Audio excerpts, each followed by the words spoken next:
This is Shaun Sport in podcast form. Bit of it around the grounds to kick things off. Obviously, the fourth test gets underway about lunchtime today between India and Australia. It's the final day, Nate, so I'm sure you'll be devastated that it'll be over. Oh, I mean, what am I going to do? The ground itself has been, throughout this series, the pitches have been talked about as, they were goat tracks to begin with, and now they just put out it's a just tarmac. flat as. It's I know. flat as. Australia look like, we're really good because we made 480. Yeah. Well, India's made 500 and something. They're in front. It's been boring. It's been crap. I haven't enjoyed any of it. What do you mean? The cricket's been boring.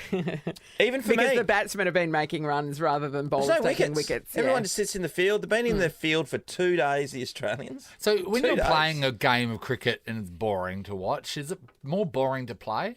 I would think you would have lost your enthusiasm about an hour in. So you're just there. And how many days does this go for? 5. Oh, God. But none of them have. And, Can you just leave? the last time... I did notice... Is it hot there? I guess it's not hot, is it? Well, it's not completely hot, no. But I did notice... The sun left because it was boring too. So my son Lachlan goes, Steve Smith, he's not in the team. And I went... Yeah, of course he's in the team. He's captain of the team. He goes, he's on the bench. Well, he called himself to the bench so he can just have a bit of a sit down. He was that bored as well. Yeah. And Usman Khawaja yesterday finished the day on the pine as well. To be honest, though, I mean, it's really a sport where they could bring the bench out to them. Okay. Absolutely. And it wouldn't really affect It is play. hot. It's going to be 37 there today. Oh, jeez. Do they have acclimatised well? Because they don't seem to be showing it. Yeah. Well done to all the guys. Anyway, that's going to wrap up today. The only thing that can happen in the game is either it's a draw or Australia loses. They cannot win. Over to the NBL Championships. Goes down to the Game 5 decider. The Wildcats have seemed to have finished so long ago. I know. But the final is still happening right now. Oh, really? Sydney Kings and the Breakers. Yeah. Seems like an eternity So the final. Yeah, there was quite a break between the semi-final and the final, like of more than a week, whereas normally it feels like they, punch it out. But So does that mean that they've been on like a holiday since then? Oh, well, they should get less time, Nathan. That's what you're thinking. Yeah. You have to be happy with that. I mean, I know you're not, professionally doing the best, but I'm sure they're probably doing clinics and things around town. Yeah, I reckon. They always have to do clinics. Yeah. The Australian baseball team were beaten by Japan. No surprises there, 7-1. They need to beat the Czech Republic this week to be able to get into the quarterfinals. We should do that. Yep. And the big news yesterday was probably that Tim Tszyu would claim the interim WBO title, and he beat Tony Harrison, who was doing all the talking as the Americans do, and they were just rubbishing him because Costa Tszyu, his famous dad. Yeah. It was really interesting. He's a Nepo baby, is that what you're saying? Yeah. Well, it was interesting to read that Tim was saying about his dad. His dad, at a certain age, I think when they were teenagers, said, righto, we're moving back to Russia. Yeah. And he flew everyone back over to Russia, and they had a life where they had security guards 24/7. Yeah. Everywhere they went, he was saying that people would, make way for him because he was the son of a champion boxer. And in Russia, that's a big bloody deal. And apart from the language barriers, but the fact that people treated them so differently, him and his brother, he said it was really strange. And they finally came back to Australia, and his dad didn't come back. His mum brought the kids back, and they said, Tim and his brother Nikita said to his mum, we're not going back. Yeah. We don't want to be a part of that life. Yeah. We want to be able to go to the movies with our friends, walk down the malls and all that kind of stuff. And have a regular life. And since then, they have had no contact with their father. Yeah. Oh, There's wow. no love lost there. Yeah. So a lot of the time, Nathan, and particularly in America, at the moment, they'll say Tim Tszyu, son of, all the time, and refer to Costa all the time, but he doesn't talk to him. Yeah, he doesn't want that, and he wants to be out there under that shadow. They didn't want that. You see, my main resentment with my father is he never provided me with a full security team. He wanted the full security detail. Shooing people out of my way. Come on. Well, he's next up. He's fighting for all the belts. Yeah. We'll see what he's made of. It looks like he's made of the right stuff at this point. Time to catch up with our good friend Stevie Butler from Palmyra, and he's got the good oil on all sports, including Steve, which is one of my favourites. That's the Marsh family, of course, and Shaun Marsh retiring. Well, what a career. I think one of the more hard done by Australian cricketers, even though he's achieved so much. I just think he should have had many more chances at the high level. At his best, his hand-eye was beautiful. His clean stroke making. He's going to be a big loss to WA cricket, but what a legacy the great man leaves. If you talk to any of the young players like a Cameron Green, they all say he's the one that sort of got in there behind them and helped them through. And I spoke to Cameron recently about Shaun, and he was just such full of praise of the of the great man. But when you think, the 38 Test matches, he made 2,265 runs at 34. I think he should have been afforded a few more opportunities.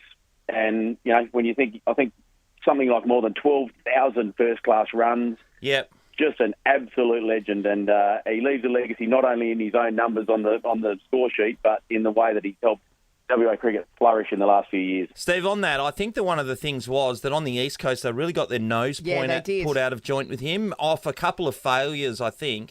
And instead of him getting backed in, he was dropped. And then when he come back in, and it was, feast or famine, and he was under an enormous amount of pressure.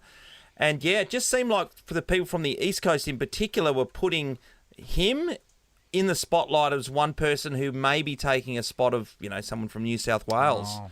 And therefore, well, I think him and his brother Mitch both copped a bit of that, Shaun, to be honest. Yeah. And they're much maligned, and you wonder why, because when you go and watch them, they're such great entertainers. He's a champion. And, there was one moment I remember sitting with the great Rod Marsh at the Wacker one day, and there was no one there. It was a Sheffield Shield match, and Shaun, I think, was about on 47 at the lunch break, and he came out and he smoked this beautiful cover drive to go to 50, and Rod and I just looked at each other because you could hear the sweet crack of that willow, and that was the way that he played, and it was beautiful to watch. And one of my other fond memories, we did a promotional picture for one of the Perth Tests when he was in the Test team, and we took him and Marcus Harris up to the top of Optus Stadium, and he was whiter than his Australian whites that he was wearing. Oh my! He does not like. He's the bravest bloke you'd meet facing up to some of that fast bowling, and he was petrified. And Marcus gave him a little gentle, playful nudge at the edge, and I thought Shaun was going to pass out. The whole family are overachievers, which is awesome. Melissa. Well, even when you think of Melissa, the sister, she's played a million games of National League and State League basketball as well. The father, Jeff, he's an Australian opener. What a family they've been. For sure. Yeah, brilliant. Now, the start of the footy season, we're only a couple of nights away. Thursday night, we're into it. Richmond and Carlton. One thing I haven't really thought about until now, how come we've got no footy in Perth? I know. Is that because they're worried about what Ed did to the Oval last night? Sharon. I just said the same thing to Shaun. It's like, why are both teams playing at Marvel Stadium on the weekend? And that's, the obvious reason. They should have just played around Ed. They should have actually literally had the game around Ed. So, you could stick Ed in the forward pocket, I reckon. Yeah. It's got the David Mundy. He could be a little angry ranger bobbing around the forward pocket there. He's got the David Mundy. Get a photo of Ed up and David Mundy, and let's have a look. Never seen him in the same room. Are you joking? Oh, there's a lid. This is a tad. There's a tad. Is it the hair? The sort of shaggy hair? It's the shaggy hair, yeah. Absolutely. Yeah, I think that's it. But that's the reason, Steve. You get all wound up for round one after such a long hiatus over the summer, and then both teams are away. We've got no footy here. Yeah, sorry, you're both away. You'll have to wait. Yeah, no, we're looking at them side by side. No, Shaun, not in a million years. They're both human males. You had to be there last night to really. Just to be able to appreciate it. I don't know if David can I'm going to say no. Okay, we'll say no, but he's been able to do a lot of things in his time, so I wouldn't put it past him. No, that's true, but I would be very disappointed if I was a local footy fan not getting a bit of round one action.